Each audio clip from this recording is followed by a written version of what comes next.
Good afternoon. Very good afternoon to all the students, and now we are going to further the inference topic. So, how many have joined us? Do acknowledge.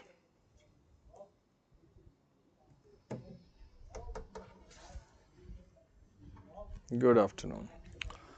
All right. So, before this session, I discussed about the inference, and we discuss the definition, arriving at the unknown information on the basis of the known information, simple and complex inference you may have, and some of the simple inferences questions we discuss. Along with that, the traits of the wrong options I have discussed with you. So it will help you to evaluate the other options, right? Let's continue with a few more simple inferences questions so that you gain confidence, and then we'll switch over to some complex inference. And after that, I will give you some other inputs, and then there will be, I'll tell you the further course of action. So here are some of the key words written in this sheet is that it's a logical deduction. You all understand this. Simple and complex inference and critical inference. A critical inference will be based on the critical point made by the author in the passage. Critical word is used quite often. Critical is like when your approach is going to be logical, argumentative, analytical, and the critical point that author is trying to establish in the passage based, an inference based on that will be called critical inference. Imply versus infer are two different things, imply versus infer. So I'll come to that after a couple of questions of a few more practice questions.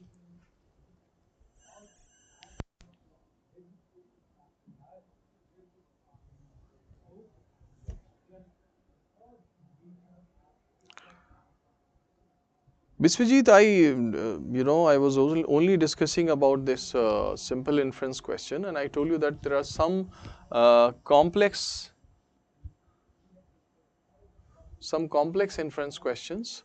And the complex inference question, I told you at that time that there will be, you will have to establish the connectivity between the two. It will be so immediate as it is in the simple inference questions. So I'll discuss the further details of these questions. I shared with you the characteristics of wrong options, traits of wrong options for inference, extreme words, DI cases, DD cases, you already understand. And fourth one was a mere factual repetition of the fact given in the passage. A mere factual repetition of the para should also not be taken as an inference. However, a perspective simplification is another thing, and that is acceptable as an inference. So, first, the passage number 1 was not done. So this time I give you again 5 passages in a row, and I want you to solve passage number 1.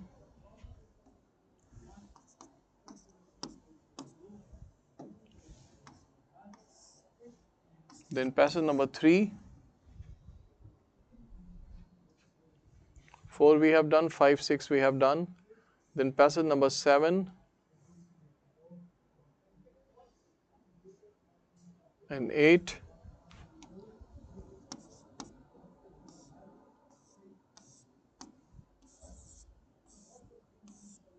Passage number 8.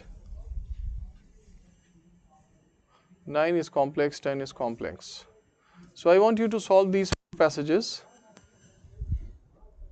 Passage 1, 3, 7 and 8. These 4 passages I believe are simple inferences. However, you need to be careful of the language of the expression. Look at the first passage. You have been taught that inference should always be based on the passage. So which statement is based on the passage? The claim made by the option or in the statement, in the options here, should not go beyond the passage. The data must be there. So keeping these basic points on mind, Biswajit and other students need to proceed.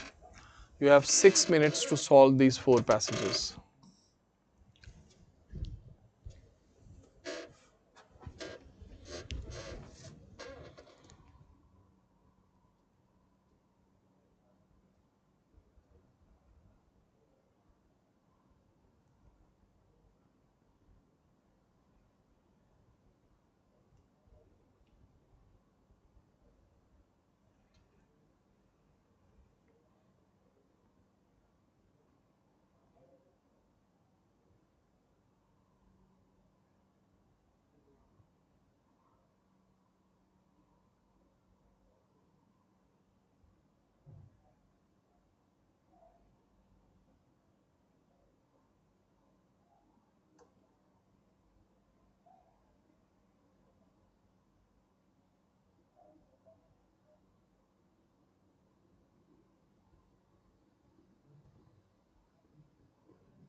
So you must have done passage 2 by now. Passage 3. In the passage 3, be careful, it is only the fill in the blanks kind of. You need to complete the sentence. It can be inferred from the passage that horses were, and then you have to choose the correct option. Understand the orientation of the paragraph, of this paragraph, and then accordingly which statement is going to fit in. Logically, it must be, compatible. I, just highlight this para because many students commit a basic error in this para and they don't focus on the given expression and the orientation of the para. So passage 3.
Now passage number 7.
All right, so passage number 8, and most of you have got the answer. So let's passage number 8. The correct answer should be, write the answer for passage number 8. It should be B option. Passage number 7,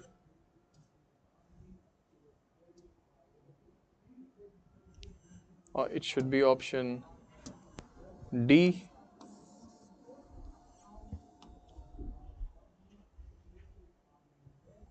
Then passage number 3, the horses, it should be option B again. Then passage number 1,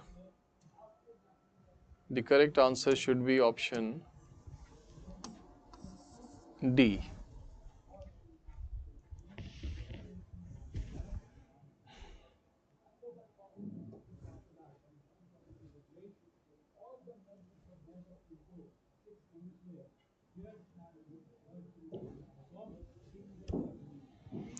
Alright, so your doubts. Some students I have noticed have got the passage 1 incorrect, and the passage 1 is just tricky, and you know the basic rule of inference that it should be based on the passage. So the data must be there present in the passage. And in this passage, author since mentioned in the first line, my neighbor's dogs bark and howl every time their owner lets them outside. So every time the owner lets them outside, they bark and howl. It means if the dogs are out at 3 a.m., the dogs will bark and howl at 3 a.m. if they are let out at that time, right? So this gets the validity from this expression every time. However, option C, the dogs don't enjoy being outside. The question is, how do you know? Because, you know, it is only given that the dogs bark and howl when they come out. So how do you know that barking and howling means not enjoying for the dogs? Or if you know that there is established fact that dogs only bark and howl when they don't enjoy. So this is, that's why C ke liye it's a DI case, no data is given. Same goes with B, it says the dog's owner doesn't care. The dog's owner doesn't care how they are waved by their neighbors. The dog's owner doesn't care, but it is not written in the paragraph by the author that he has brought. The author has said that he believed that the barking and howling because they enjoy disrupting my meditations. He's talking about the dogs. Okay, I believe that they enjoy disrupting my meditation. But if you go for this B option, the dog's owner doesn't care how they are waved by them. So how you believe, what is given in the passage that make you believe that the author has brought it to the notice of the dog owner that his meditations that his meditations get disrupted because of his dogs barking and howling. Nowhere it is mentioned कि वो उसके कारण से उसमें कुछ उसको विघ्न पड़ती है या डिस्टर्ब होता है. तो when this piece of information is not given, how can we infer that dog's owner doesn't care? Maybe he doesn't know, right?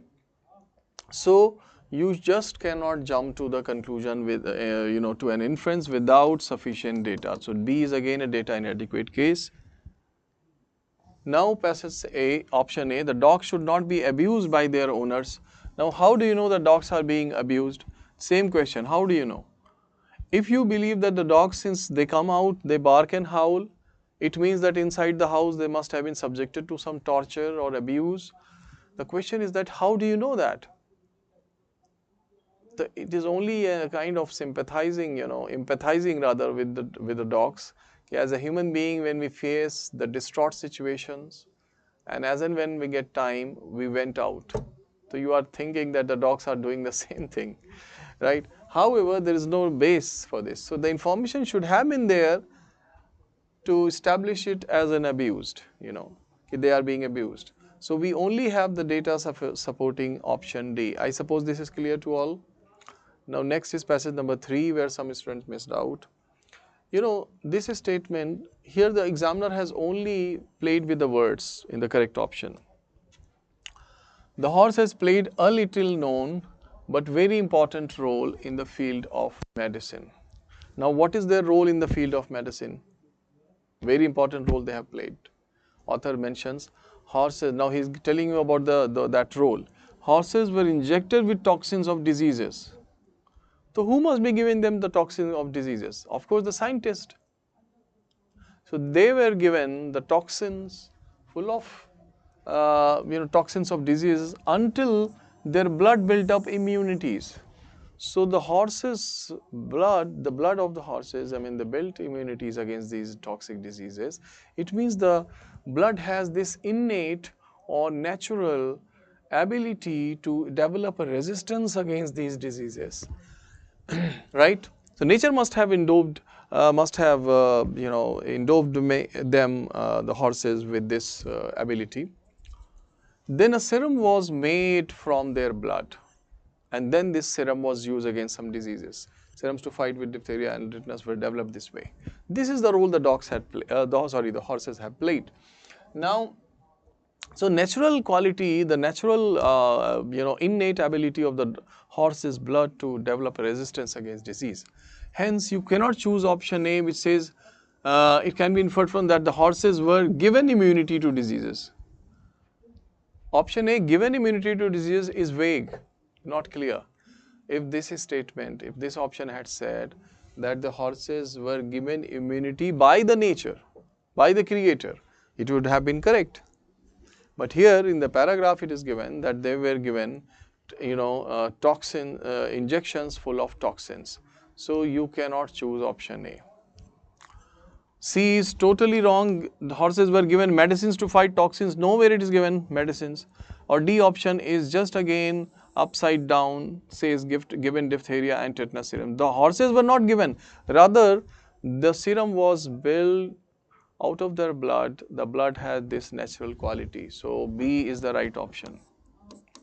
Generally quite immune to diseases. The horses were generally quite immune to diseases.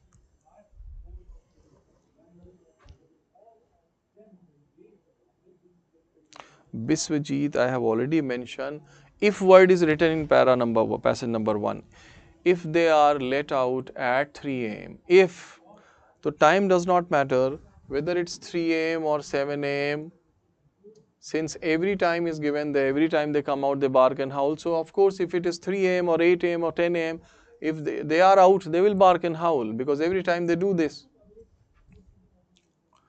Passage number 7.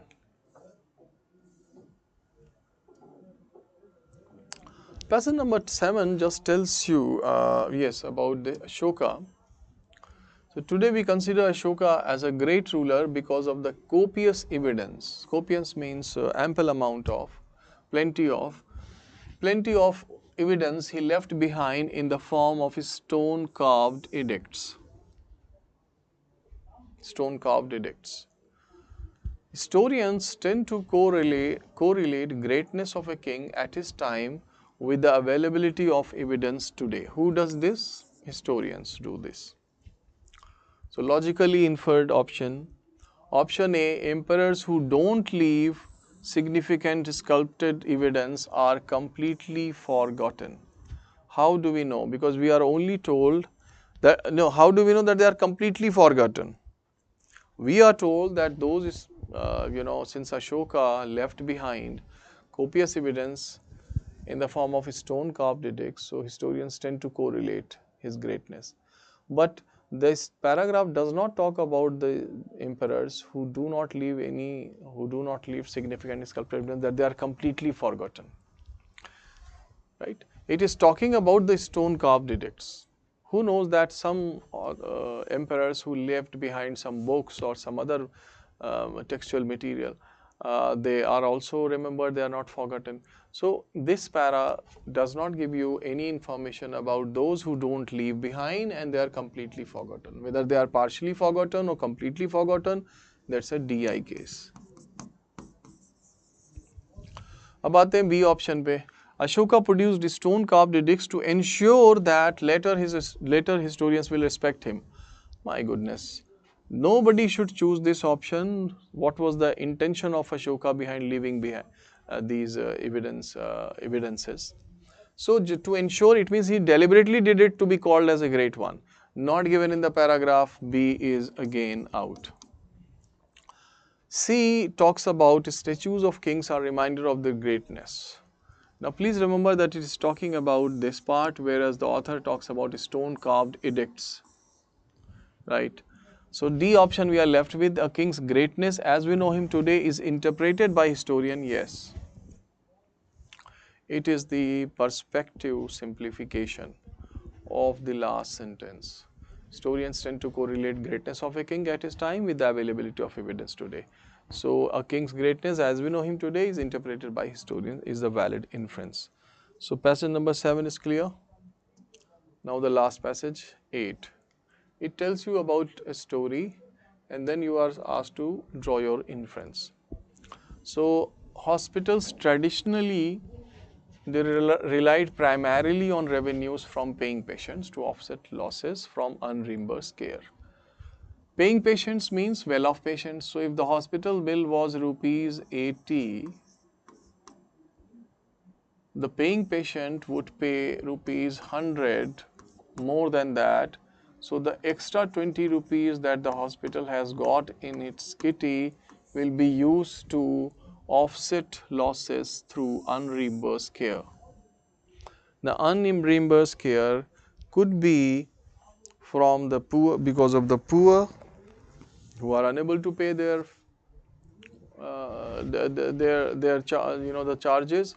So suppose the bill of a poor patient is 100 rupees, and but he has only 80 rupees, so this extra 20 would be used by the hospital that it got from the paying patients to offset losses.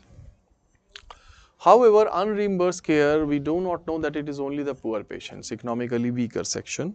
It may be also like in our country, the culture like VVIP, ministers and all that, they are also treated on the basis of the, and the public money is spent on that. So folks, this one, unreimbursed care has been told you. Now author does a transition chronological shift and he tells you that all paying patients now rely on governmental or private health insurance to pay hospital bills. And now what these insurance companies are doing, they pay exactly the same amount. Suppose the bill was 80 rupees, so they try to pay less than 80 or just 80, not extra bucks, no extra bucks. So what the hospitals will do, or what are the possibilities from now on?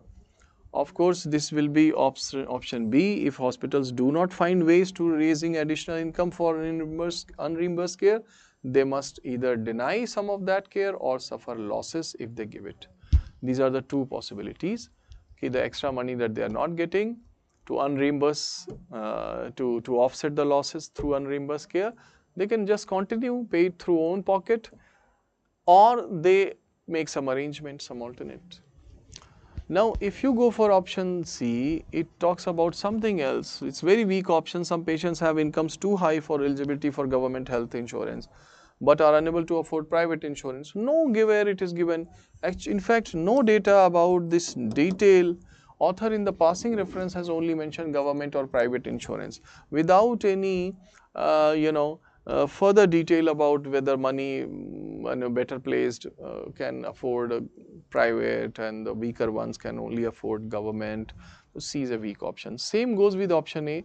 It says although the advance of technology has made expensive medical procedures available to the wealthy, such procedures are out of the reach of lower income patients. How do you know that such procedures are out of the reach of low income patients? Dear, where it is given that the poor are unable to afford the poor do not have any health insurance. Moreover, this is talking about the advance of technology.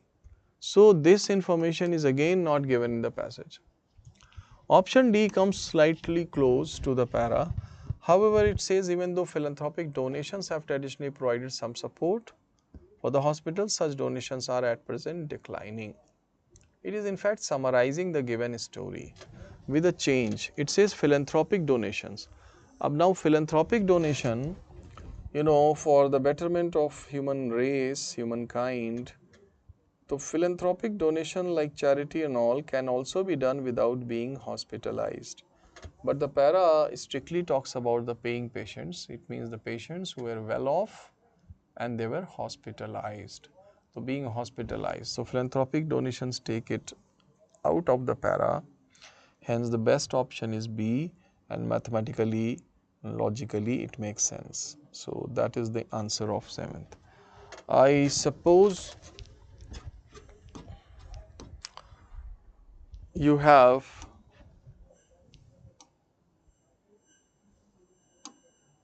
समझ में आ गया होगा आपको, right? So again you are getting coming across the options characteristics that the DI case is there or DD case is there, or no information was given about the private insurance and its detail or public government insurance.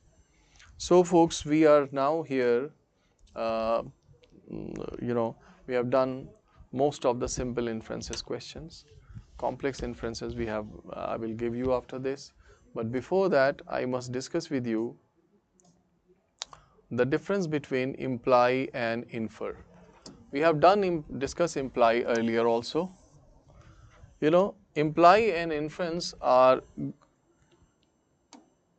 they are in opposite directions.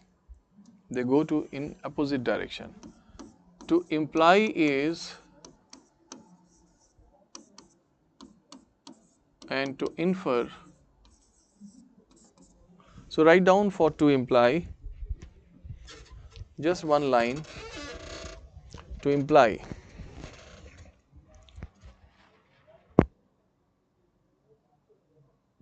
to imply के साथ लिखिए to put meaning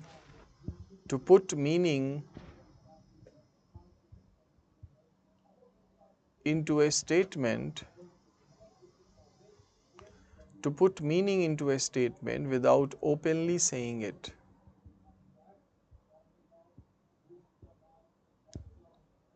To put meaning into a statement without openly saying it is imply. Now write down infer. To infer is to draw out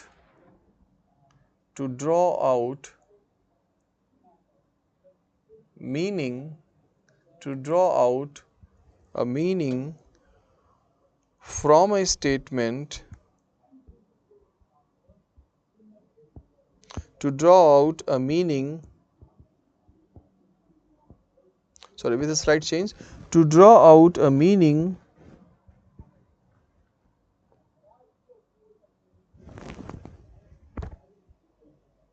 from a statement that has not been openly said, that has not been openly stated. So to draw out meaning from a statement, to draw out meaning that has not been openly stated,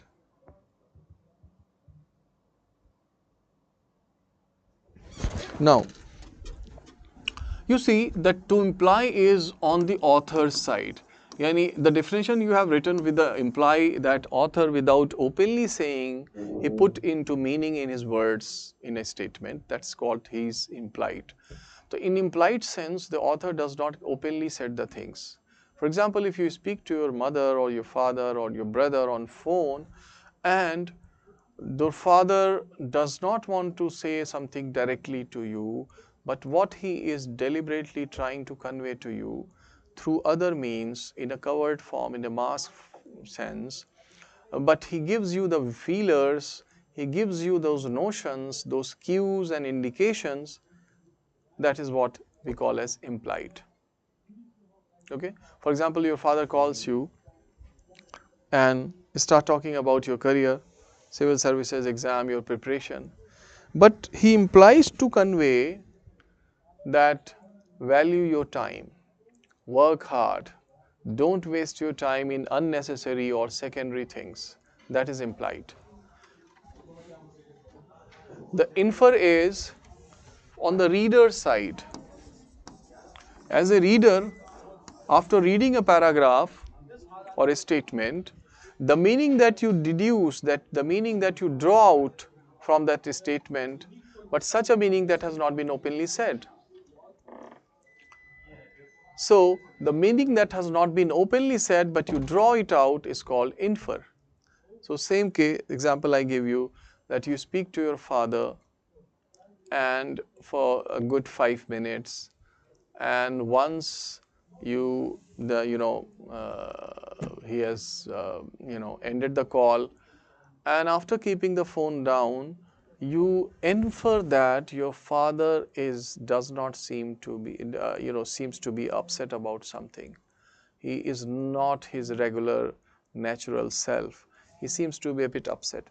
And how? So this is the thing that he has not said it openly, but you apply by your mental activity, by using your logic and reasoning, and uh, since you know your father, the kind of person he is, the way he speaks, through his accent or through other means, you extract out this, you draw out it. So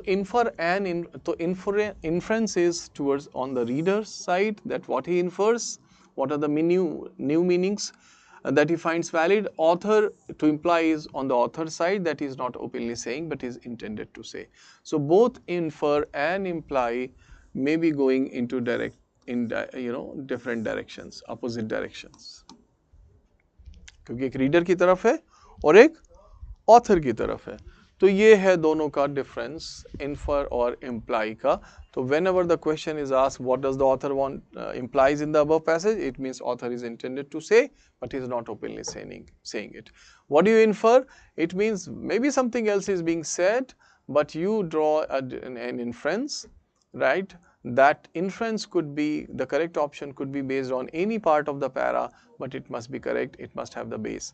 Like we did in the passage 1, and the author was talking about the dogs barking and howling. Every time they come out, they bark and howl. We find only one option, that they will bark and howl, if they are let out at 3 a.m. Right? So the inference could be there with a totally new piece of information, right? The inference could also be based on the main information given in the passage. It could be any peripheral, it could be based on central issue. Both are possible.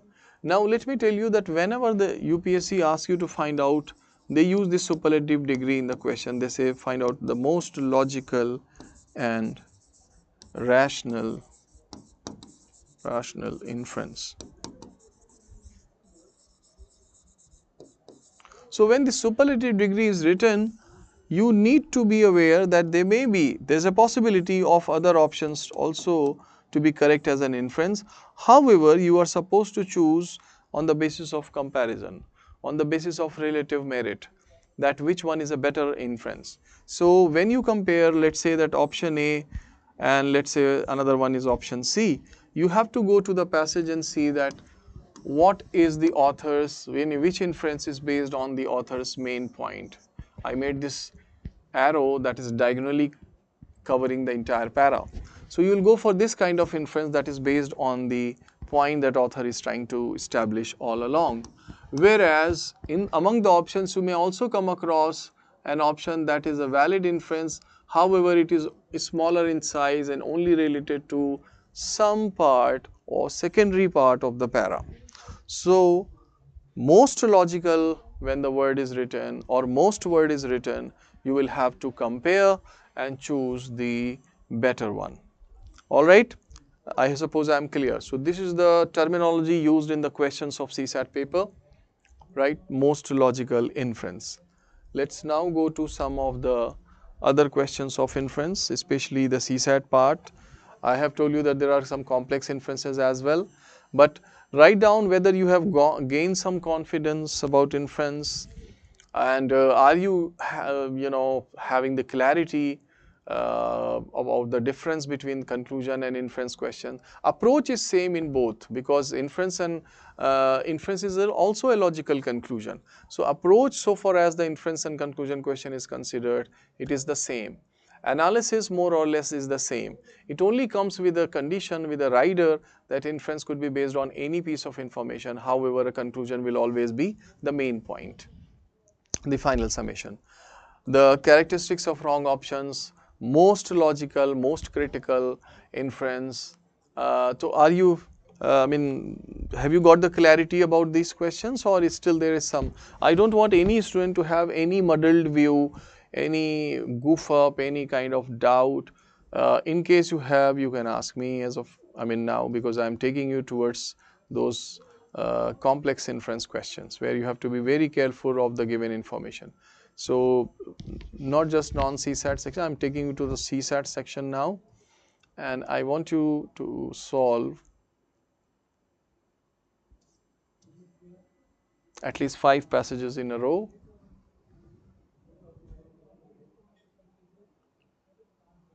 So first of all, I give you this passage number 2. I was asked in the year 2021. Passage 2, passage 3,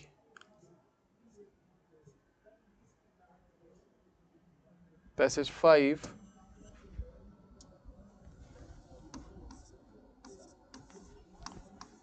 from the CSAT part, passage 2, passage 3, passage number 5,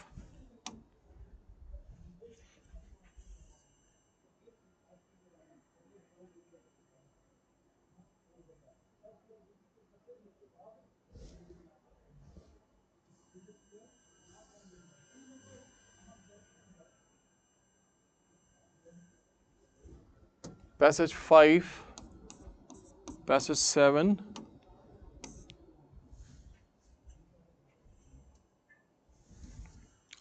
and passage 8. Make sure that at least 3 are correct. Biswajit and Pami, Spandan, any doubts you have, or you have got the clarity from the CSAT part, these 5 passages, you should solve it in 8 to 10 minutes.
All right, Pami.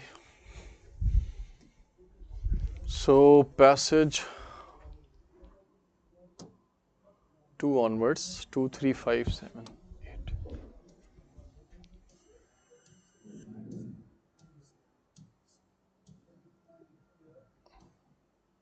Passage 2, as I told you, it was asked in the year 2021.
Now passage 3.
Next is passage 5.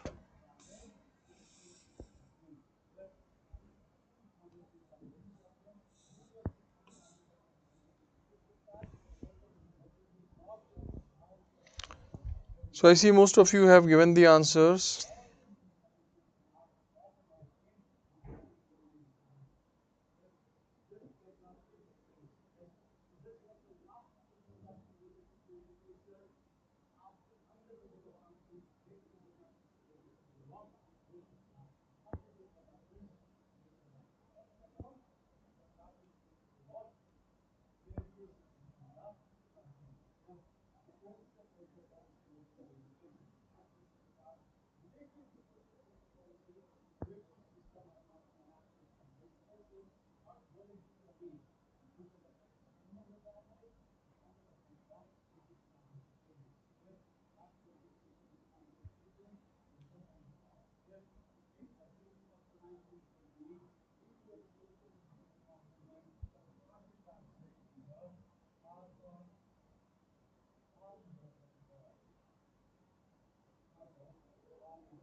Alright, so the answer for passage number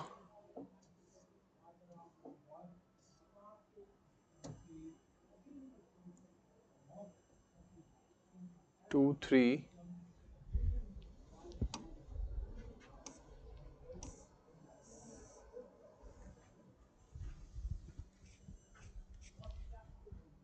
2021 passage is passage number 2, C, and then again C. 2C, third also C, and then fifth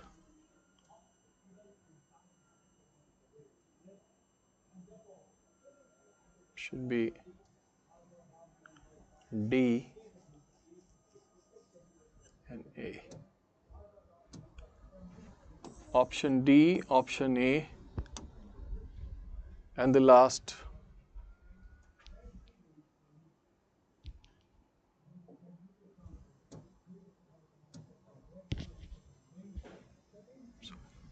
passage 5 I gave you, and then passage 7, sorry, not 6, passage 7. So 7 it should be option A. 7A, done. And the fifth one is D.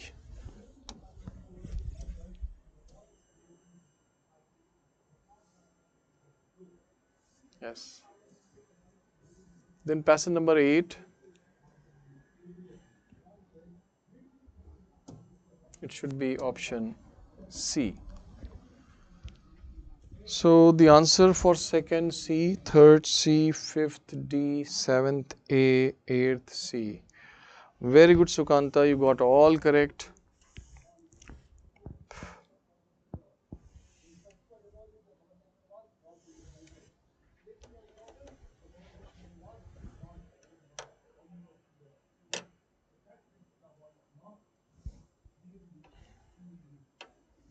And Mijanur has also got all correct. Is there anyone who is doubtful about any para? Let me know quickly. Doubtful about any para?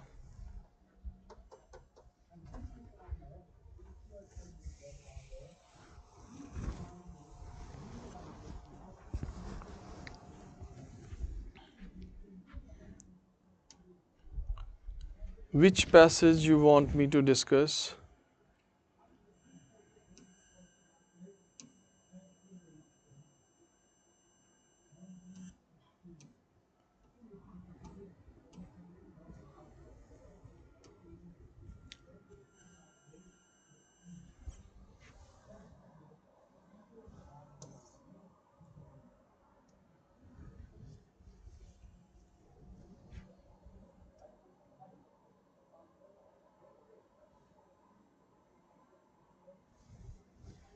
Yes.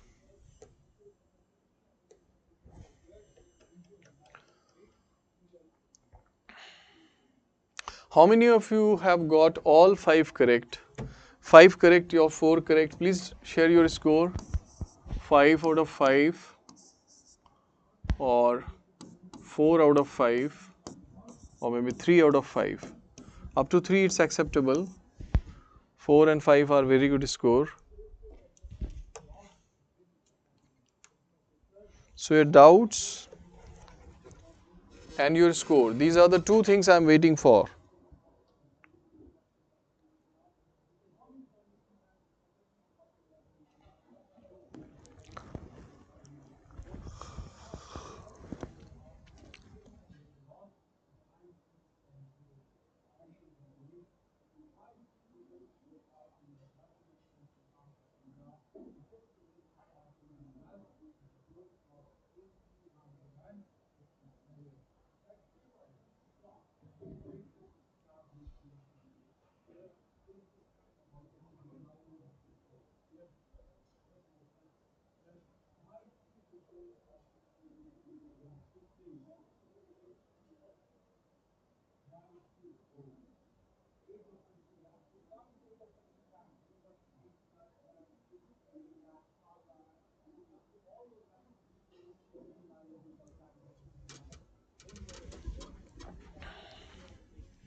Okay, Madan got 4 out of 5, then 3 out of 5.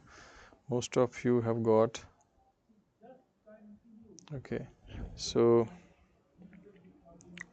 many people have written for passage 7.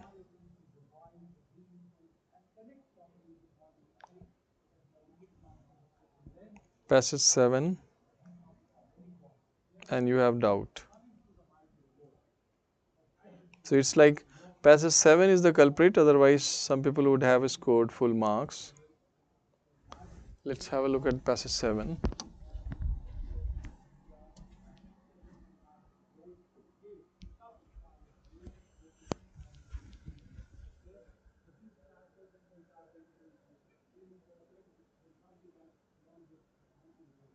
You see,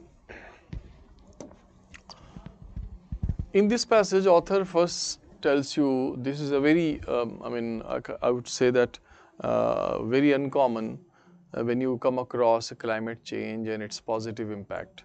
Generally, we get to know about its adverse effects. So here, author says climate change may actually benefit some plants by lengthening growing seasons and increasing carbon dioxide. So it may be helpful for some plants. Yet other effects of a warmer world, such as more pests, droughts and floods, will be less benign. Benign means kind, which is a common word and you must know. The question is that how will the world adapt? The author says how will the world adapt? It means he is going to discuss the ways, right? And this is a research project that by 2050, suitable croplands for 4 commodities, maize, potatoes, rice and wheat, will shift, in some cases pushing farmers to plant new crops. Some farmlands may benefit from farm warming, but others won't, right? Some may benefit, but others won't. So it's a kind of mix, case. But it is not only the climate change, author mentions here, climate alone does not dictate yields. What else is there? Political shifts, global demand, and agricultural practices will influence how farms fare in the future. So how will the world adapt? Author is telling, of course, the principal reason point he discusses here is that the principal reason is the climate change, but climate change alone will not be the decider. There are other reasons also, and like such as political shifts and global demand and agricultural practices. That's the reason A option makes sense, which says farmers who modernize their methods because as per the changing time and diversify their fields, because of course the climate change will make some land suitable for some new crops, may not be the existing crop, and there will be kind of shifts. So diversify their fields will be in an advantageous position in future. Makes sense. What is the problem with other options? B option says climate change will adversely affect the crop diversity. You can't choose B option because it has been mentioned that it may actually benefit some plants, not all. So taking an inference, the question asks you most logical inference you need to find out. So please compare and then choose. As I mentioned earlier, I'll discuss the doubts of 2 and 5, don't worry. So climate change will adversely affect the crop diversity. It is only judgmental about the, adversely affect. Some are benefited also. C says shifting major crops to new croplands will lead to a great increase in the total area under cultivation and thus an increase in overall agriculture production. It has very simplified, oversimplified version it has taken.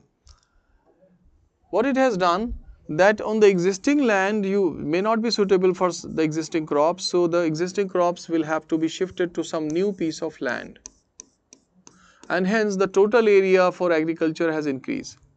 But the author has not said that something will surely be, can be harvested, can be produced on this existing piece of land. Who knows that it may be not suitable or favorable to any kind of crop.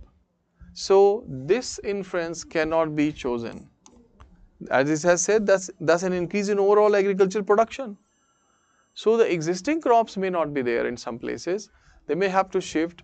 But what will be done here is not given anything. So you cannot just jump to the conclusion, so here and there new things, so it means the addition, summation of both hence means more agricultural production. It is it is like overly simplified version is written, but not logically correct. D option says climate change is the most important factor affecting the agricultural economy in the future. Now folks, a different kind of googly here. There are various factors that will affect the agricultural practices in future. As per the author, climate change he has mentioned, but he has also mentioned in the last sentence political shifts and global demand and agricultural practices. All these different elements are mentioned. How do you know? If you go for D option, how do you know or how do you justify the superlative degree the most? That climate change is the most important factor. When author has not done any comparison, he has only mentioned the climate change in the passage. And let me tell you here that many students are vulnerable to this logical error, that if the author has taken up one topic of the paragraph and this topic happens to be cause of something, or it may be effect of something, since he has not discussed the other causes or other effects in the paragraph, he has only taken up one topic. It does not give us sufficient data to conclude that it is the most serious cause or most serious effect. We don't have any data to justify the superlative degree. So between climate change and political shifts and global demand and agriculture practice, no comparison has been done. So how do you justify it is the most important? But we have this natural tendency that whatever we have read in the passage throughout, its expanse, its depth, its effects, we generally tend to jump the guns and we find that is the most important. But be careful of this word most. Okay, so passage 7 is clear?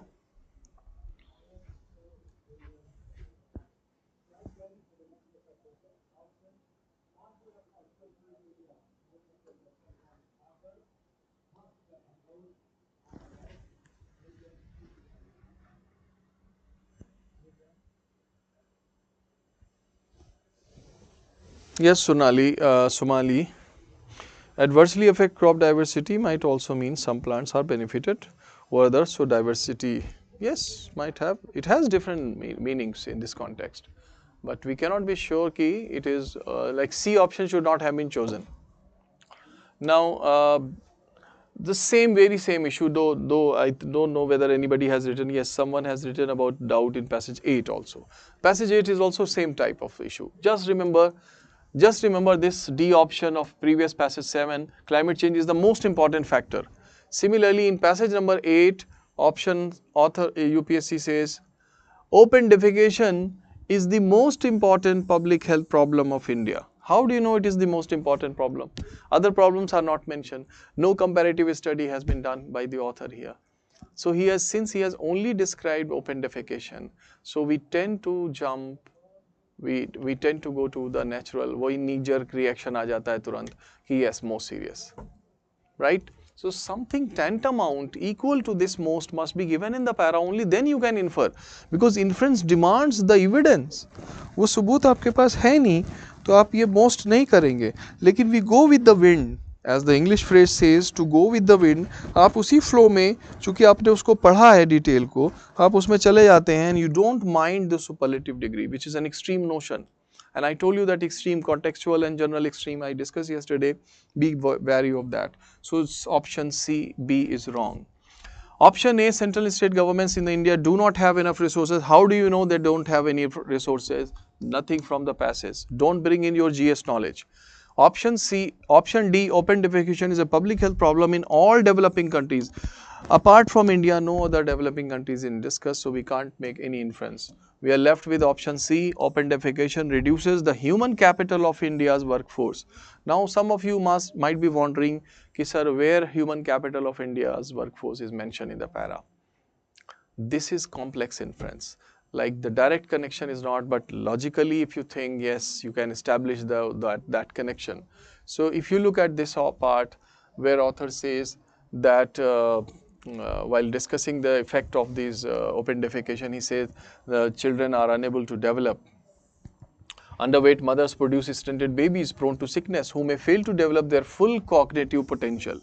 This is the future Indian who will be who will be there as an IS officer or maybe working as a blue collar job, but his cognitive potential not developed. And then author says the germs released into environment harm rich and poor alike. So it affects even those who have toilets at home. They don't go for open defecation. This rich and poor, author is talking about India, and the rich and poor, okay, part of workforce. So option C, open defecation reduces the human capital of India's workforce, absolutely correct. And we have the data back for this. So passage 8 is clear, 7 is clear. Now you have asked doubt in passage number 5.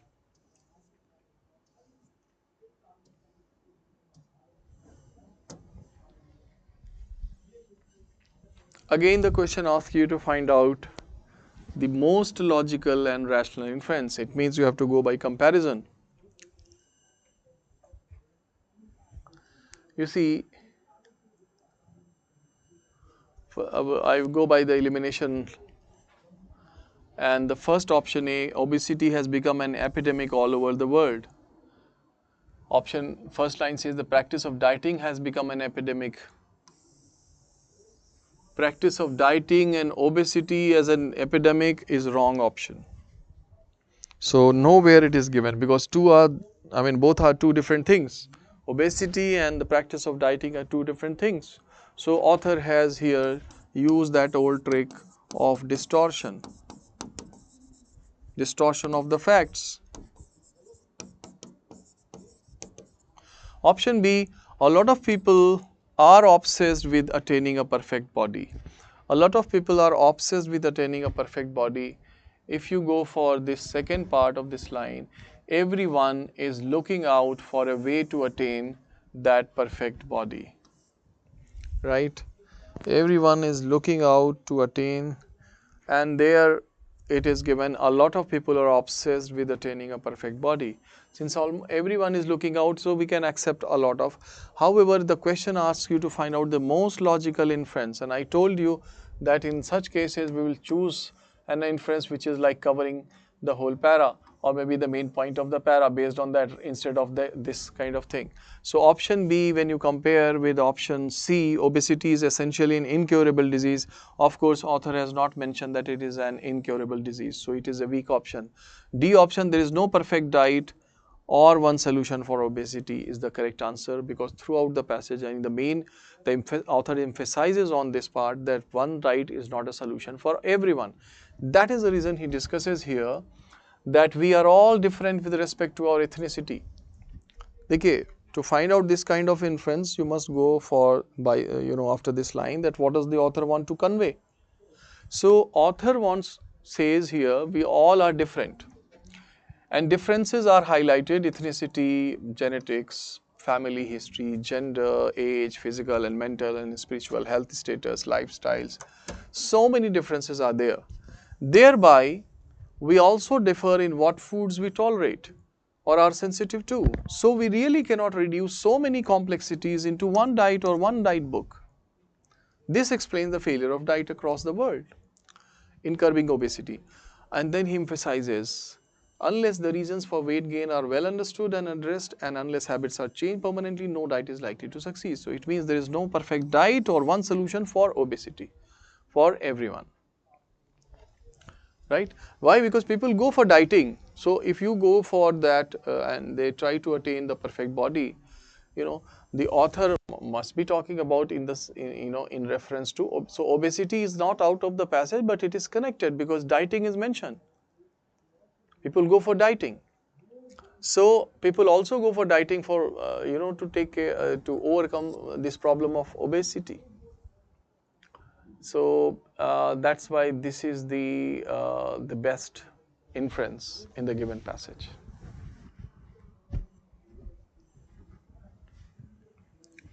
To lose weight, people go for different diets, right? So I hope this is clear.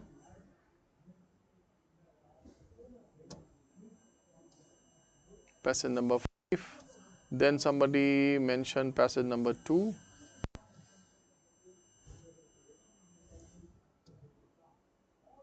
Nobody is doubtful in passage 3. अब पता नहीं किसी का 3 में 3rd में doubt है कि नहीं. 3rd देख लीजिए यहाँ पे. This one, of course the correct answer should be C, because author is asking about taking an action. I told you in the morning in the first pre-lunch session that if the author is talking about taking an action, he nudges you to take an action, or he nudges you to go for some doing. We cannot simply bank upon just knowing or maybe just understanding. So author here in the paragraph, it practically wants that people should bring in those adjustment in their approach, attitude, and cut down on their cut down on their consumption. We should not look at the earth as a giant shopping mall. We need to get beyond the fascination with glitter and understand that planet works as a biological system. So in case somebody has chosen D, knowledge of biological system can only help us save this planet, but we have knowledge of so many things. What if we don't bring it into practice? People who smoke cigarette, they have knowledge that it's harmful, but with all this full knowledge or maybe even more details, they still don't bring it in their practice. So option D loses out. C is the best option. B, the only way to meet environmental challenges is to limit human population. Para does not talk about human population. A, the earth can meet only the basic needs of human for food or things, clothing, and only the basic things needs. It can do more even, however, there will be implication, serious repercussions. So that's why this is not the correct answer. So option D. Okay, now the last passage, number 2 of 2021, nobody should have missed it, because for only C option you have the data given in the passage, right? You look at this passage. While talking about this, I have used this passage earlier also to tell you about the premise indicators. Author here says it is certain that the former, he's comparing two commonwealth, C1, C2. The first one has neither enough pursued the end of unity nor framed its laws with sufficient forethought. It means the end of unity should be pursued. That's desired. So that dominion is the best which pursues the aim of unity and has all laws for good citizenship. Yes, absolutely correct. If you have chosen option A, which says sedition, wars and breach of the laws are inevitable in every dominion, wrong. Every dominion author has not said.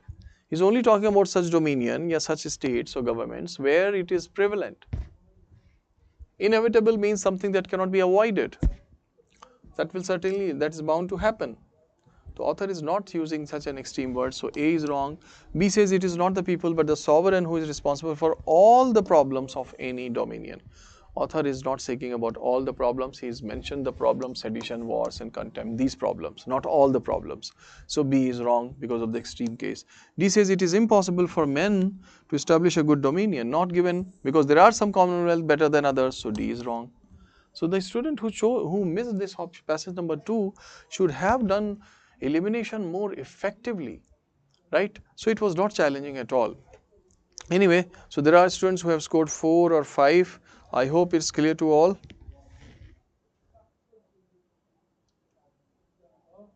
So dear, it comes through practice, and as I observe now that your accuracy is getting better, just because we have been doing the same thing all along, I want you to try your hands.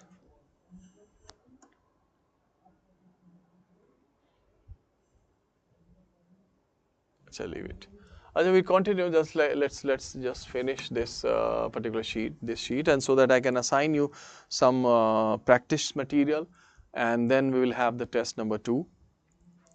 Is there any pending work, folks? Students, is there any pending work? Like conclusion was the pending work that I discussed in pre-lunch session. I think test 1 you have done, and that has not been discussed. So that was very basic. कर लेंगे उसको discuss. Do you want me? How many of you have done it?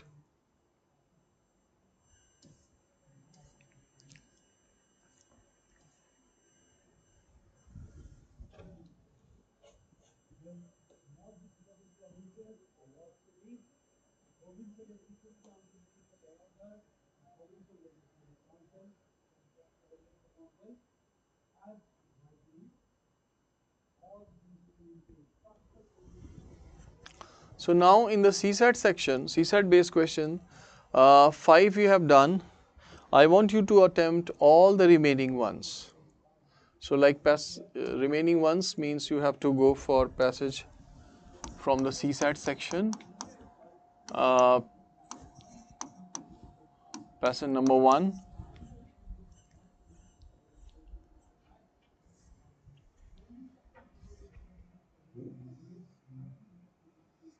Two we have done, 3 we have done, 4th not done, so go for the 4th.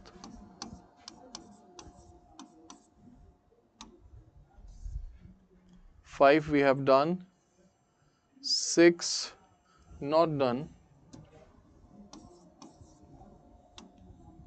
7, 8 done. Passage 9. 9 is asking about the critical inference, hence it should be based on the critical point that author is making. So folks, critical inference will always be based on the critical point made by the author. So passage number 9, and then from 9 to कितने दिए हुए इसमें total 15. From 9, 10, 11,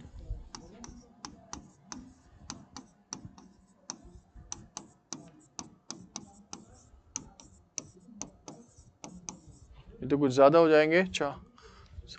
10 passages are there.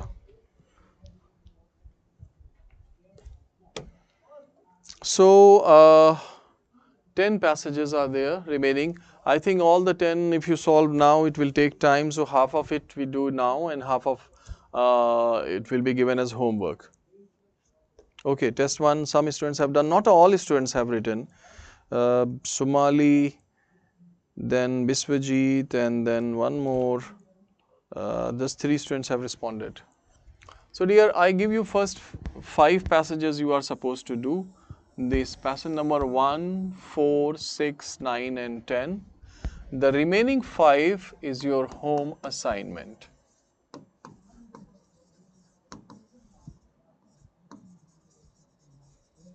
Okay? So these passages are your home assignment. Passage number 1, 4, 6, 9 and 10. You are going to solve now. Don't take more than 8, 9 minutes or maximum 10 minutes. Starting from passage 1.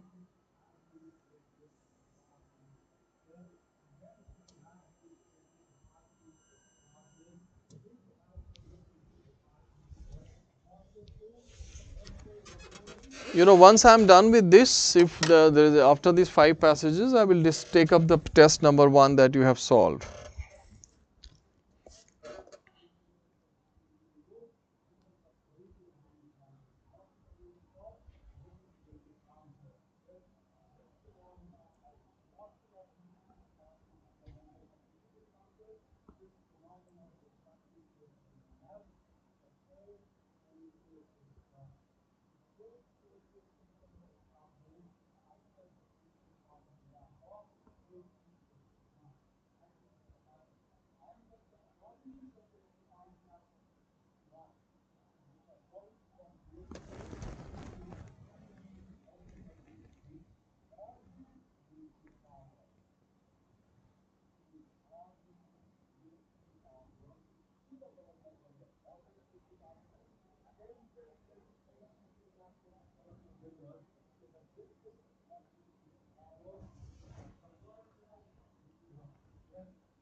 So passage number 9 on your screen.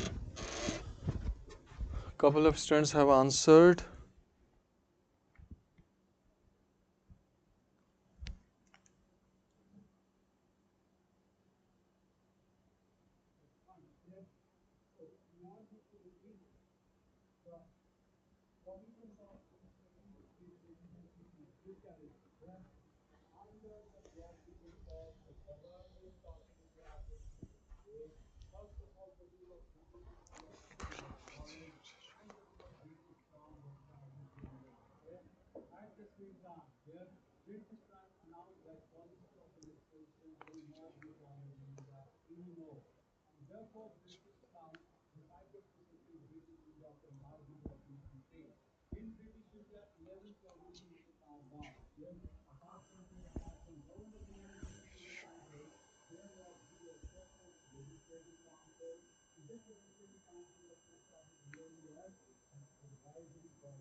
Alright, so the answers for passage 10 should be option. For passage 10, the correct answer is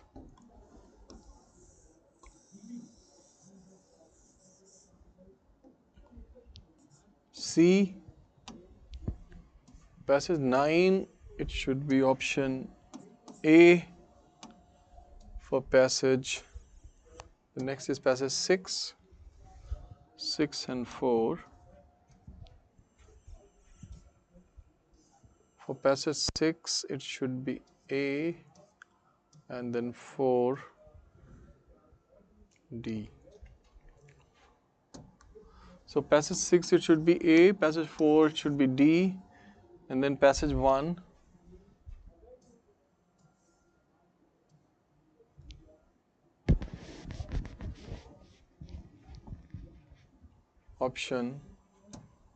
option A. First A, 4D, 6th A, 9th A, 10th C.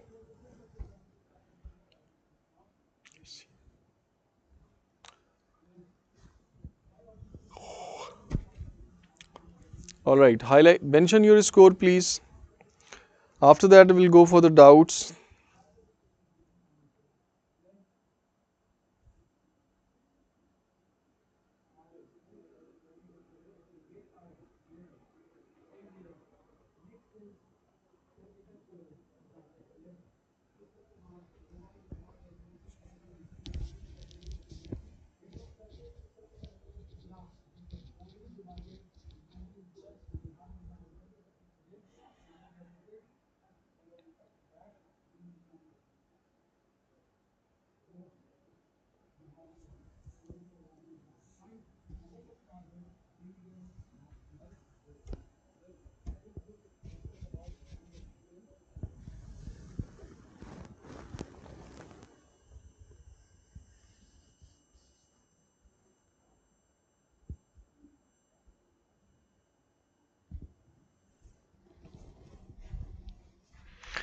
All right, so 4 out of 5.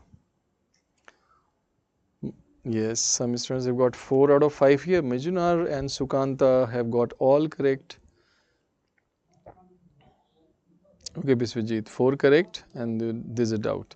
So, where you have the doubts, the passages that you got incorrect?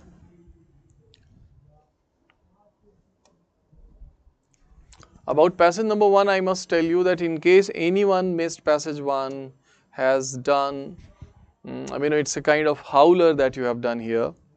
So it is the simplest question. Reason is that the other options are so wrong, and you see author has mentioned the ultimate of government is to not to rule or control by fear, not to demand obedience, but conversely to free every man from fear, that he may live in all possible security. All possible security. Option B says the primary concern of government is to provide absolute social security. Absolute words is the extreme word. C again talks about absolute liberty, and D talks about absolute physical security. So the word absolute makes it incorrect. We are left with option A. Next, passage 4.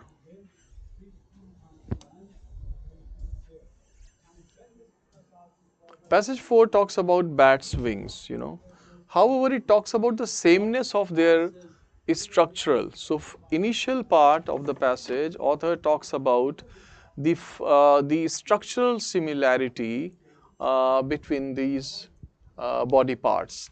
So, bat's wings may look like sheets of skin, but underneath a bat has the same 5 fingers. So, structural similarity as an orangutan, a human, as well as wrist connected to the same cluster of wrist bones, connected to the same long bones of the arm. So, the similarity is being highlighted. Then author asks the question, what can be more curious than that the hand of a man formed for grasping, any different functions are there, the structural similarity is there, that of a mole for digging, the leg of the horse, the paddle of the porpoise, and the wing of the bat should all be constructed on the same pattern. So this paragraph does not talk about the biodiversity, rather it talks about, the convergence, instead of the divergence. So D is C and D. C option talks about that it is a coincidence in evolution. Having similar structures of limbs is an example of coincidence in evolution. We don't know whether it's coincidence. So D is the option we are left with. Man and the aforementioned animals have shared co-evolutionary history. So you should have chosen option D. Next is passage 6 and 9 and 10. So passage 6 is here. Some people might have missed it. Though the paragraph starts with the global population, but that is a general discussion. Look at the structure of this passage. From generalization, it goes to the specific point, the qualification. You understand, do you remember in the test BRS1, BRS sheet I have discussed that sometimes the author does not start with the exact topic, actual topic. Rather, he talks about something else and then he goes to the specific topic. And in case you are asked any crux based questions, your answer should not be from the general, but it should be from the specific point. After telling you about the word population, then he comes to the point that he wants to raise here. He says, unlike Europe and North America, where only 3 to 4% of population is dependent on engaged in agriculture, around 47% of India's population is dependent upon agriculture. And then he builds up his argument, says even if India continues to do well, still by 2030 there will be 42% of India's population dependent on agriculture. So he wants to highlight that very high percentage, a big chunk of Indian population is dependent on agriculture. Option C cannot be chosen because it says India should take a strict measure to control its rapid population growth. Author is talking about the population dependent on agriculture, not in general the population growth. So C is the weakest option. Option D says India's farming community should switch over to other occupations to improve their economic condition. No information in the passage is given about their economic condition. Hence, this suggestion that they should switch over, it does not have the data present in the passage. So D loses out. Option B, Indian economy greatly depends. How much depend? Greatly depends on its agriculture.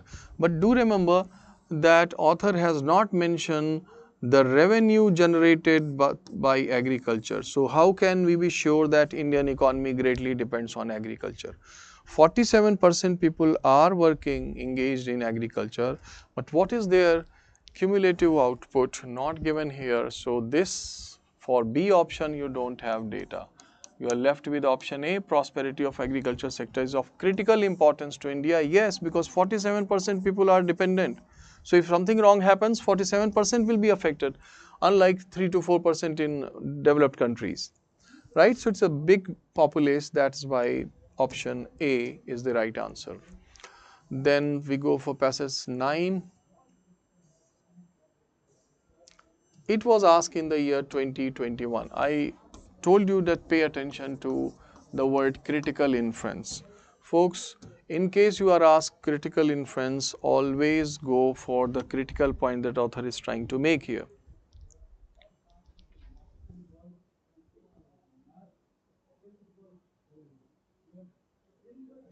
Pinto, it does not deny that it should not provide economic freedom.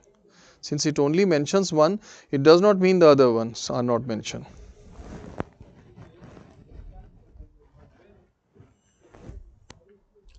अभी discuss कर लूँगा आपसे पिंटू इसको. Let me finish this 9 and 10. We'll come back. So this passage talks about computers. What author wants to convey that they are present everywhere. Then he mentions that now we have the arrival of the IoTs, and IoTs have a kind of omnipresence in all walks of human life. They are there. But what the author wants to convey, he says there is little evidence. So little word connotation, which means negative. Negligible evidence, yani almost no evidence that these gadgets, IOPs, will be any trustworthy than their desktop counterparts like these old computers. IoT is a new thing, yet they are not safe completely like their counterparts. And the author gives the example, hackers have already proved that they can take remote control of internet connected cars and pacemakers.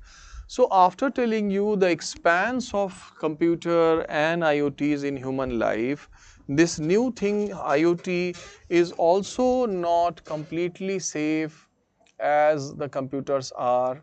Hence the critical point of the author is here the safety issue. So A should be the answer. Computers are not completely safe, because this is the point author is trying to establish. Option A is based on this point. In case you go for option D, the present trend of communication technology will affect our lives in future. In fact, this effect in the future is not the main point, not the critical point. Hence, it is not based on the critical point. This inference is not the critical inference. Option A is. Though otherwise D cannot be dismissed out because that qualifies as an inference, however not as a critical inference. So the critical inference should be based on the main point of on the critical point that author is trying to establish, and is critical about the safety of the computers. If anyone chooses option B, companies producing the software do not take cyber security seriously, it is actually you don't have any data for that. Just because they are unable to give a foolproof security, we cannot jump to the guns that they are not taking it seriously. Right? And I give you an example. The scientists who have been working in the laboratories day and night, they are yet to come out, or they are yet to invent or make or produce a natural flower or a small insect. They could not. So can we say that the scientists are not taking their job seriously? They are taking it very seriously. However, it is so invincible, so difficult. That's why don't jump to B. And C, stringent data security laws are needed. Stringent data security laws are needed. How do you know that the laws are not there? Achha, just because the things are not taking shape, they're not in shape, not in order, it doesn't give you sufficient data to conclude that the law is not there, because the laws have two folds. One, the law should be there. Since it has said the stringent data security laws are needed, needed means that it is not there. So how do you know it is not there? Because the laws, security laws should be there on paper, but apart from that, apart from this theoretical presence, the laws should also be implemented. So we don't know whether this condition is because of the absence of the law, stringent law, or because of the poor implementation. That's why you don't have data. And wherever the case of law is described this way, मतलब कहने का कि अगर आपको paragraph में कोई particular case situation describe किया author ने and the situation or that case is giving you a negative picture, bleak picture, you cannot jump the guns to say कि law नहीं है, we should make new law, stringent law or something, sufficient legislation is not there. Because we never knew, unless it is not given, that the implementation part. So dear, that's why C is wrong and B is wrong. It is only option A. Critical inference. Now comes, we go to the last passage, and this passage talks about, again it was asked in 2021 paper. While talking about these cities, author talking about the problem, he says our cities contribute to 65% of GDP, but there are not enough facilities to cater to the needs of the people, and it is important to address the issues of air quality, transport, etc. that are vital to identifying sustainable solutions. It means sustainable solutions are important. Hence, we go for option C. To maintain and develop our cities, we need to adopt sustainability related interventions. That's valid option. Right. In case any student has chosen option D, public-private partnership, and he is following it from the last line where author says we need to involve citizens in city planning. Do understand that PPP model, public-private partnership, means that the partnership between a public company and between a private and public partnership means that a government company doing partnership with a private company. It does not mean the general, the general people or public in general or citizens. तो PPP model को उससे correct नहीं करिएगा, right? Citizens and PPP model are two different things. Collaboration between a government public enterprise and a private company is called PPP model, not citizens. So D is weak. Option A and B are weaker options. Option B says ever increasing population densities is a hindrance in our efforts to achieve sustainable development. In the way this, this way author has not mentioned in the passage. They are the hindrance. Our cities need to well-defined administrative setup with sufficient autonomy. You don't know. So the moment you say sufficient autonomy, it means the autonomy at present is not sufficient. But though nothing has been mentioned about autonomy there. Okay. So dear, this is the explanation.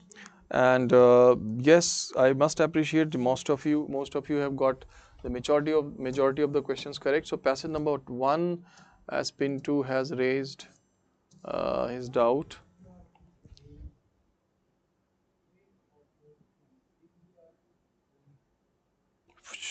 Social and political freedom only is not written Pintu. I think you have supplied only from your side. This one is saying the true aim of government is to secure the citizens and their social and political freedom. When they write social and political freedom, it does not mean the government is going to provide only these two. Author has not used the word only.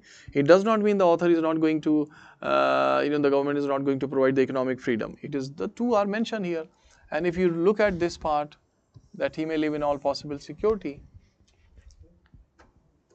So why we choose this option Pintu? Because other options have glaring errors. Words absolute is present in all options.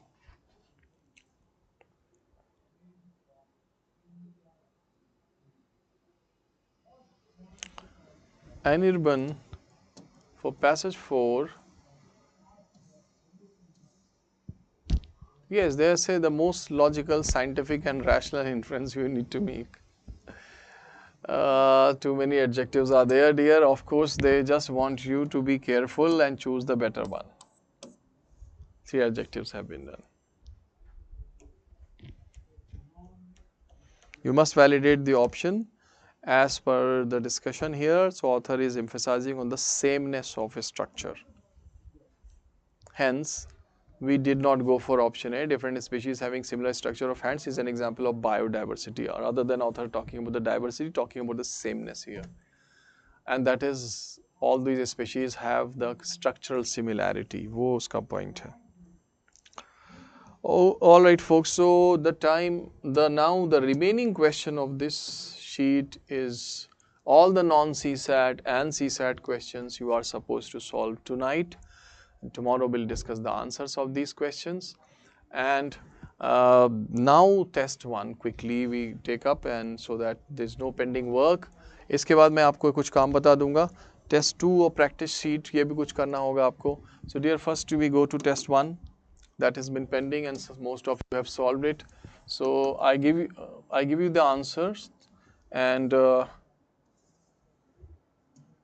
like the writing style have been asked, and writing style is chosen as per the, so what seems to be the purpose of the author in the passage, writing style is found accordingly. So here the first one is an expository writing style. 4 writing styles we have already discussed. Second one, everyone knows that the best part about fall is all of the pumpkin flavored desserts. Pumpkin pie is the best for all treats. It is not only delicious but also nutritious, and then the nutrition is being proved. So this is a persuasive writing. I write P, the initial only. Second one is persuasive because the author gives the reason also, evidence also, that how nutritious it is. Vitamin A. Passage number 3 is descriptive. iPhone is being described here, right? Various, so it is descriptive writing. Various features are described. Passage number 4.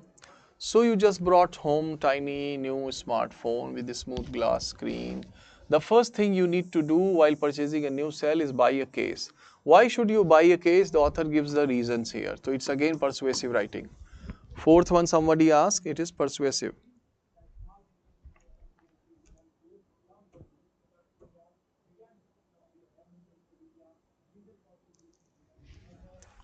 Now fifth one, following the 2012 Olympic Games hosted in London, the UK Trade and Investment, although it is expensive to host, and then author said this city should consider placing a bid to the host the Olympics. This is a persuasive writing because author is giving the reason, the evidences to support that. Sixth one, according to legend, the Olympics were founded by Hercules and how now almost 100 countries. This is now cities from Boston to, this is a descriptive writing. Seventh one, so sixth is descriptive, fifth was persuasive, seventh is narrative because only the dialogues are written here, eighth is again descriptive.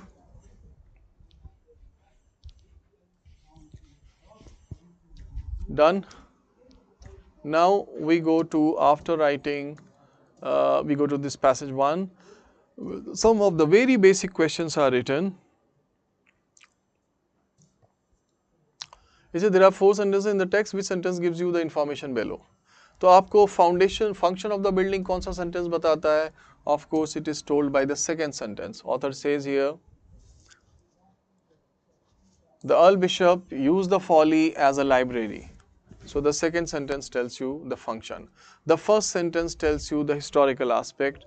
The third sentence tells you about the design of the building, and the fourth tells you, the third tells you about the location, fourth tells you about the design or structure, right? So each sentence has a function that we discussed earlier, that you need to identify the functional role. Biswajit, I think, or maybe some other students said that when they read, they are unable to get the details in the first reading.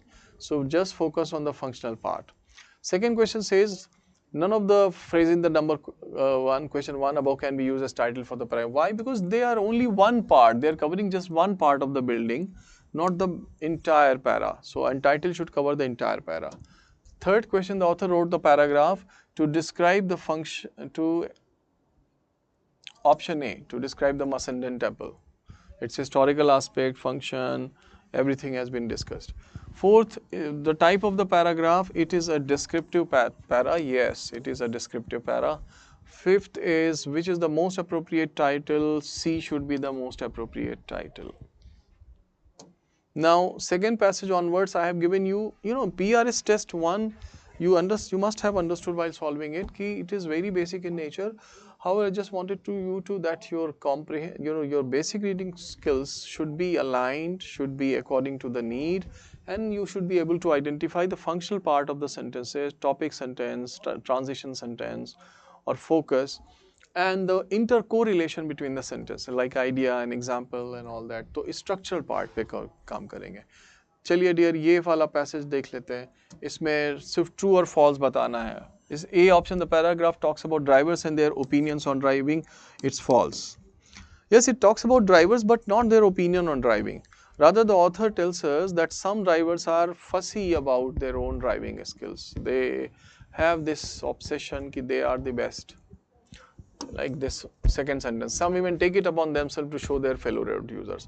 Their opinion in general on the driving is not discussed here. Rather, this, this inflated opinion that they have, they are the masters, some of them have, is described in the passage.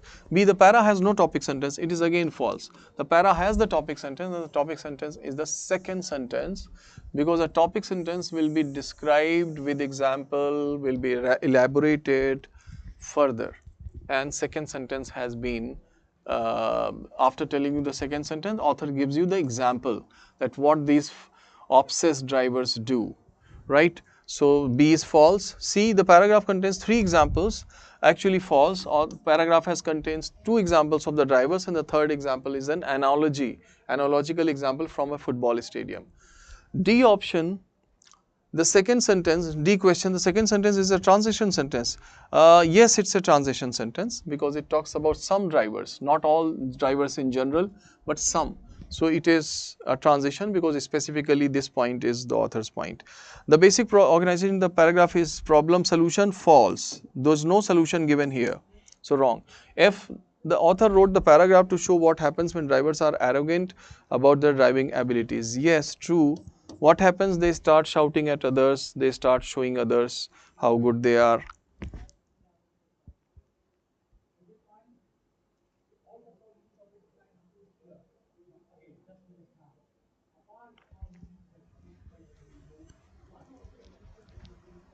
Which passage 2 you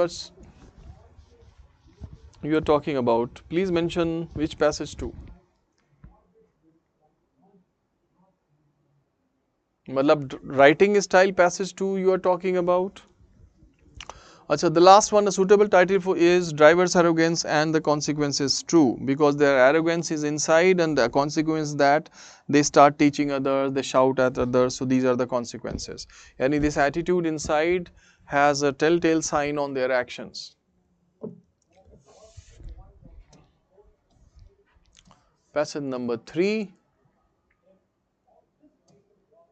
For many people, all the frustration they face in their daily lives are relieved on the battlefields. Look at the first one. The first sentence gives the focus or topic. It is false.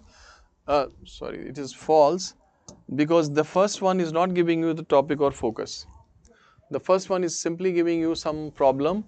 Author's solution is given here in the last part, and I have told you that the solution part is the most important part. Author's recommendation or solutions are more important part. Hence, this sentence is the topic, not the first one. Second, the purpose of the para is to show how people relieve their frustration. Again, false, because the purpose of the para is to give the recommendation of the author, to solution of the author. People went out in different ways. That's not the purpose. That is used here to say something else. See, the fourth sentence is generalization or general statement which acts as a summary. Yes, true. The fourth sentence is this. Admittedly, we do have, and this is true. It summarizes the given examples. D, the fifth sentence is judgmental. Yes, true. The fifth sentence means the last sentence is judgmental. Judgmental in this sense, it gives, here the author gives his view, personalized view, that what people should do instead of relieving the frustration, they should learn how to control their feelings. So it's judgmental. E option, all the followings are suitable titles for the paragraph. False. All are not suitable title. If we evaluate A, first one, relieving frustration cannot be the title because author has told here that what people should do instead of relieving, they should learn how to control it. So solution is not being reflected here, hence first is false. The best way to relieve frustration, totally wrong, because it is only talking about relieving, author is talking about controlling. And third is correct, fourth is correct. So all are not valid title. Passage 4 talks about daily people are being bombarded with mountain of facts and figures, and then he goes into the examples. Then he says here the repercussions are grave. Repercussions are grave. After that he tells you the effects. You have to tell here true and false. A says the author wrote the paragraph to show the effects of too many data. Absolutely correct. True, because the effects are told here. B, the paragraph is purely descriptive, false. It is not descriptive because the cause and effects are given, and cause and effects are given in logical passages. Yani it's not descriptive, rather it's persuasive. C option, the author wrote the para to give example of of the different types of data that people receive. False. It is not the purpose because the effects are mentioned. That is the purpose.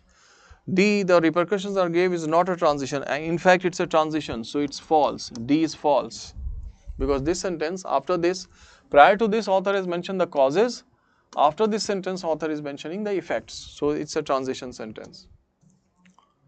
G part, E part, the text is basically a list paragraph. It's not a list paragraph, it's false. List paragraph will be descriptive. F says the writer has organized the para around the principle of cause and effect. That's true. G, the sentence represents grave acts as a divider. That's true. So G is true.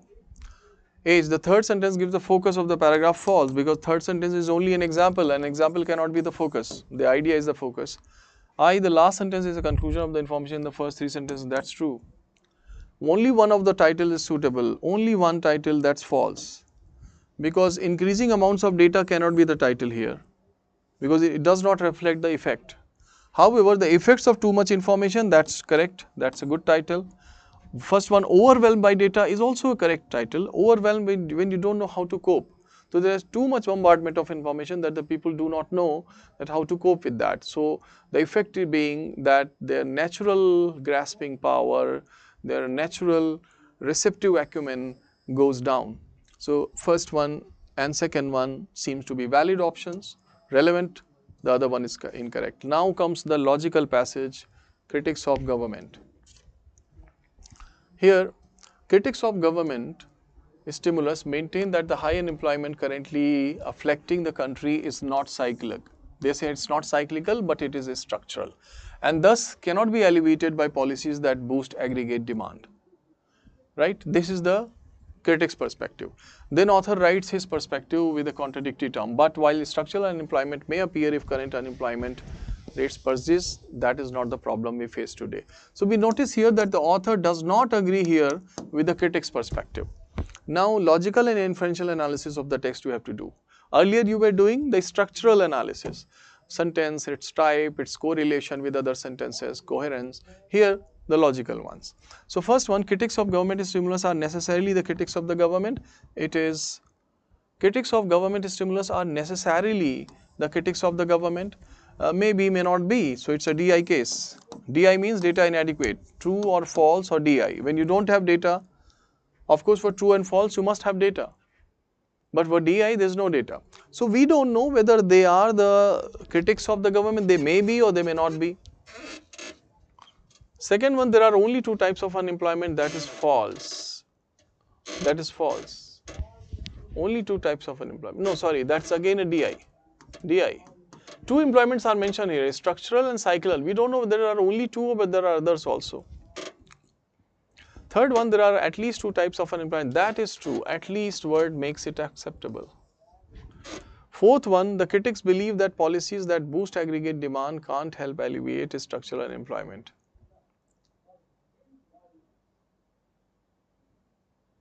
Critics have said that is not cyclical but structural and thus cannot be alleviated policy that boost aggregate. The critics believe that policies that boost aggregate demand can't help alleviate structural demand. That's true. So fourth is true. Right? All of you must solve these. Though having this solved corollary and inference and conclusion, of course these statements are now a cakewalk for you. But these statements forces you to just look at those nuances and detailing and go for logical analysis. Fine. So this is the first part. Second part asks you to, according to the critic's perspective, government stimulus can boost aggregate demand. That's true. Boosting aggregate demand do not help alleviate all types of unemployment. That's true, because they are not sorting out the structural problem. Boosting aggregate demand can help at least one type of unemployment. At least one type of unemployment.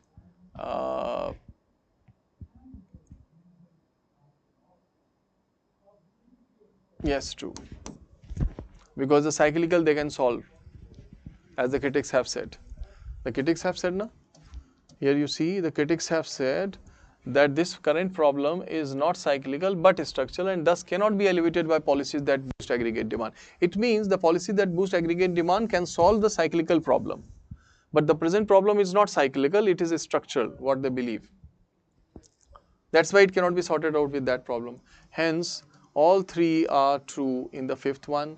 When we go to sixth, it is not here, author's perspective you have to see. It's not yet structural unemployment, that's true. Because author said that, author has mentioned his point in the last sentence, he said that is not the case today. So it is not structural as the critics believe. Second, persistence of cyclical unemployment can lead to structural unemployment. He has mentioned, while structural unemployment may appear if current unemployment rate persists, that is not the problem we face today.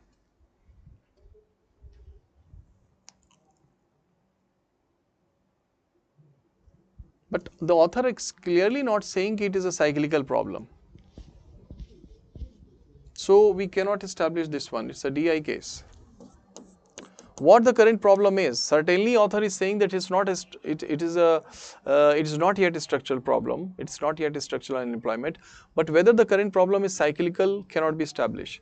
Third, the critics of government stimulus are not visualizing the real problem, that's true. So T and DI and T. Fine. So this part is done. Let me now address the question student has raised. Passage 2 is not descriptive. Why is the passage 2 not descriptive? My dear, passage 2 will be descriptive passages. I don't know whether you were present in that class or not. I have made students wrote, I made them write the basics of the 4 writing styles. And the descriptive writing style is only only informative in nature, whereas in the persuasive the author will try to justify his point. So when author has mentioned here that pumpkin is the best for all treat, not only delicious but also nutritious, then he proves that how it is nutritious. He says pumpkin is filled with vitamin A, which is essential for a healthy immune system and good vision. So this is the elaboration for this part. That's why it is persuasive, not descriptive. So folks, we have done this part. Now we go to the next part. These are the tone based questions. I told you that you should at every point of time you should be clear that what is the author's attitude about the topic that he has undertaken, or about the issue that he is the ongoing issue. So here in this passage the correct answer should be regret. Up towards the passenger trains, regret is the correct answer. It cannot be pessimism. Grief is actually too much for this. It is too grave. Iska magnitude kuch zyada hai. Anger is not there at all. So that's why regret. Because the only sentence that reveals author's emotion, sentiment is in the last sentence. It's a more elegant and graceful way is becoming only a memory. So it's a regret. As he was part of the commuters society or community, and more commuters are not prefer the commuters in general do not prefer these long trains. Author is going to miss them out. So it's a regret. Passage 2 देखिए. Passage 2, author A, B, C, 3 have spoken about a certain topic. Now question is that a balanced opinion on the subject is presented by author B. Author C has taken one extreme end, author A has taken another extreme end. Author A says that authoritative approach author A has, his state should take the call. Author C says no, it is individual's call. But author B has tried to create a room. So आप author B का language देखेंगे, should he is using. We can conclude that author most likely to support a person who refuses any military service is author C. An authoritative person is author A. Now, para completion, I told you the 2 writing tools that you will, rules that you will use, and supply the most suitable last sentence. So for this first para, the B option is the best one, because in the last sentence author has said, much as India would like to be a part of any new surge in Asian integration, it needs to be sensitive to the price it is being asked to pay, and ASEAN is at the moment at least asking for too much. This is the tailor-made option that fits in. Why other options are wrong? Because option C is starting a new discussion. So is option D. You cannot start like it just talks about services, it talks about service quotas and other. In the last as a last sentence of a para, there is very bleak chance that you author will start something new. So last sentence should have a direct connection with the given last sentence.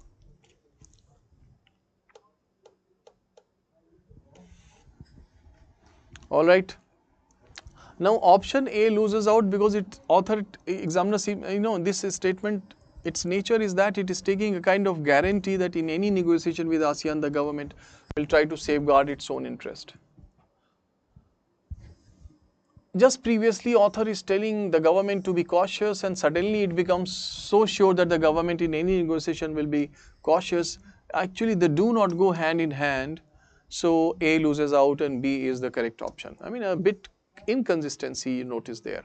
Passage 2, clear cut, the answer should be option B.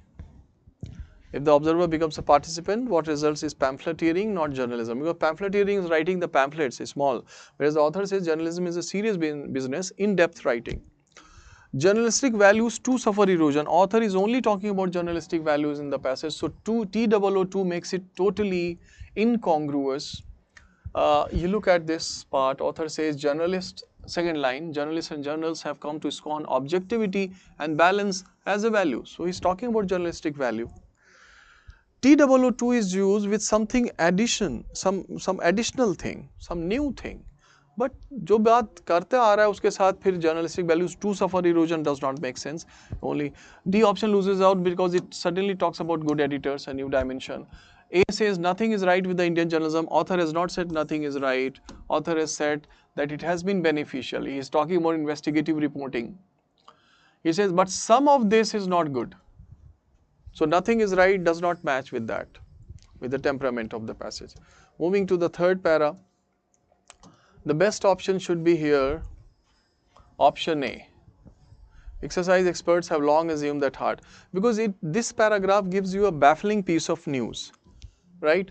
Athletes who carry one type of well-known fitness gene might actually push themselves so hard that they tire out their hearts.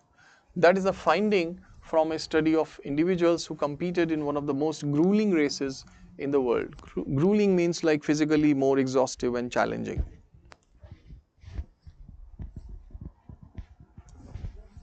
Now, option A completes that baffling sense here. What has been long assumed by experts, which is just opposite to this new finding. So that's why A fits in. Option B is totally illogical. It's but a few studies of athletes have hinted that the heart also gets worn down by many hours of extreme exercise. Grueling is given already there. So what is the purpose of using but? After but you say something contradictory. So this one is wrong. C, trainers and athletes should be aware that their bodies can outstrip their hearts. This is slightly better than B and D, but not as good as A, because this is already mentioned there. D says in theory it cannot even be possible to specifically train heart muscles. This is going in another direction. This CSAT passages you have already done. Now a student has asked a question. I am not able to understand. Second sentence of passage 5. So let me go to second sentence of passage 5.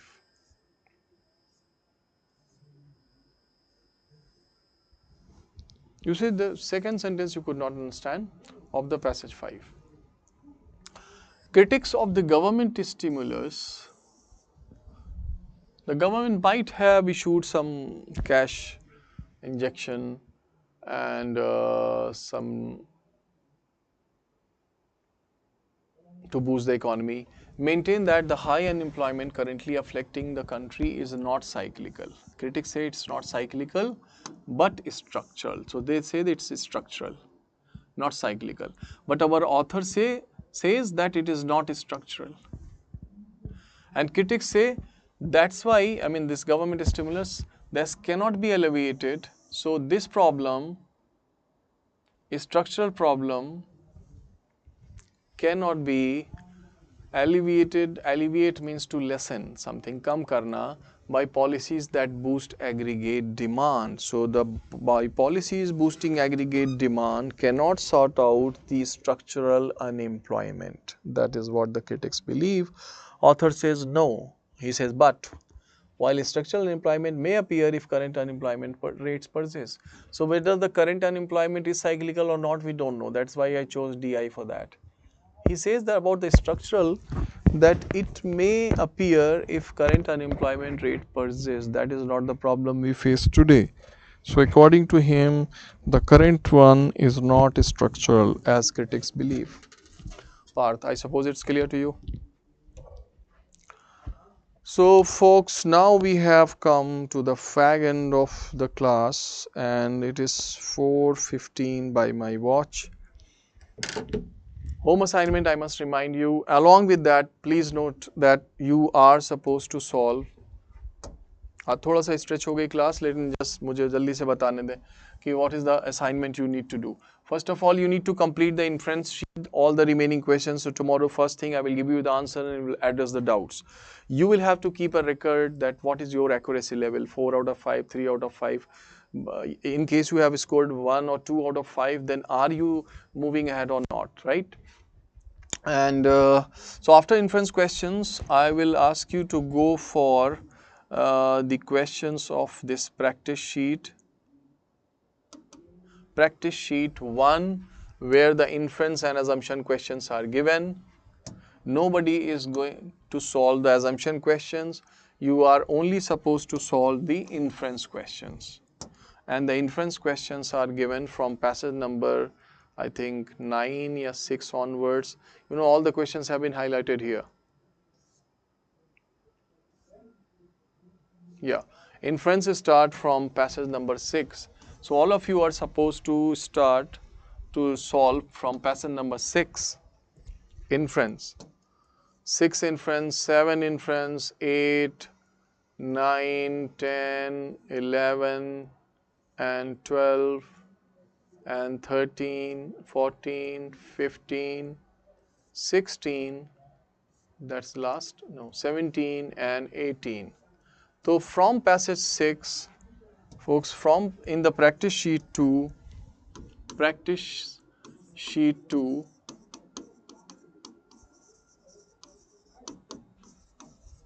from passage number 6 to passage number 18, it means total 13 passages you are supposed to solve. And be careful that the questions here ask you, almost in all questions they ask, find out the most logical, most critical inference. It means the other more than one option could be there. However, you are supposed to choose the best one. All right. So practice sheet 1, inference questions plus the inference question from the class worksheet. That's it. Thank you so much. Good night.